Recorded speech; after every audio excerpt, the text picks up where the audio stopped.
এটা কি? হ্যাঁ,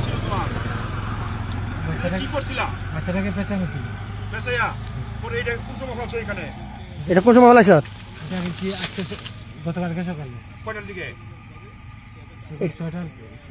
এটা কোন জায়গায় আলাইছে? জায়গাটা কোনো টাকার বাড়ি? তুমি কি নিয়ে আসছিলে এটা ফালতু যেখানে? সিএনজি। এই পুলিশ ভাই আপনি সাথে আসেন না, এই পাশে আসেন না, আপনার দেখা যাচ্ছে না। ওই যে উল্টে আসেন আপনি। হেদিকে তাকান, হেদিকে তাকান। হ্যাঁ, তুই যখন এখানে, হ্যাঁ, কয়টার সময় না, কয়টার সময় আলাইছে? আনুমানিক কয়টার সময়? ভোরবেলা সকালে? কবে? আজানের পরে এই চাদরটা দিয়ে ফেসে কই রাখছিলি? চাদরটা দিয়ে কই রাখছিলি? এখানে ফেলাইছিলি এই সিনজি দিয়ে? এটা দিয়া মাইরা রাখার পরে। আর লাশটা কই রাখছিল?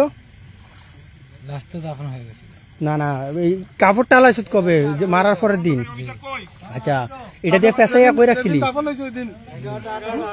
এই ফেসাইয়া কই রাখছিলি? ঘরের ভিতরে রাখছিলি এটা দিয়ে ফেসাইয়া? পরে এটা না ফালাই গেছে সিএনজি দিয়া? সকালবেলা নাকি না রাত্রে? সকালবেলা ফেলাই গেছে না এই চাদরটা দিয়ে না? ওকে, এটা কোন জায়গায়? ট্যাকের বাড়ি? ঠিক আছে, ওকে।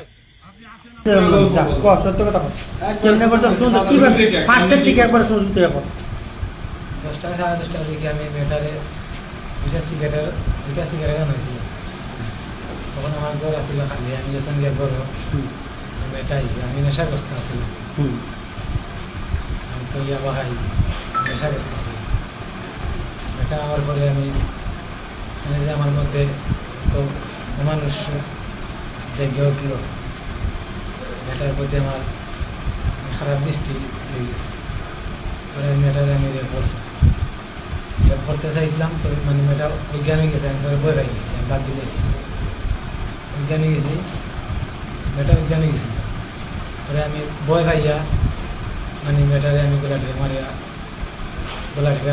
দিয়ে মারিয়ে দিয়েছি। আমি বইয়ে কিতা করতাম, আমি বইয়া পাইলাম না। পরে আমি আমার ঘরে পাখা আছিল, আমি আমার ঘরে আমার বাচ্চা ইয়ে আসিল, একটা সুটকেস আসিল, সুটকেসের ভিতরে আমি রাখছি 2 দিন। এখন 2 দিন রেখে গেছি যে এখন আস্তে আস্তে গন্ধ চলে আসে। মানে গন্ধ যদি চলে তাহলে পরিবারের সবে জানিয়ে দিব, বা মানে মানুষ একটু পরে আর যায়, এরা গন্ধ পাই দিব। তখন আমি সারা রাত আমি সোজার থেকে আমি সুযোগ বুঝে আমি বাড়িতে আসিল না, রাস্তাটা ফাঁকা আসিল, সুযোগ বুঝে আমি মেটারে আমি এখানে আসি।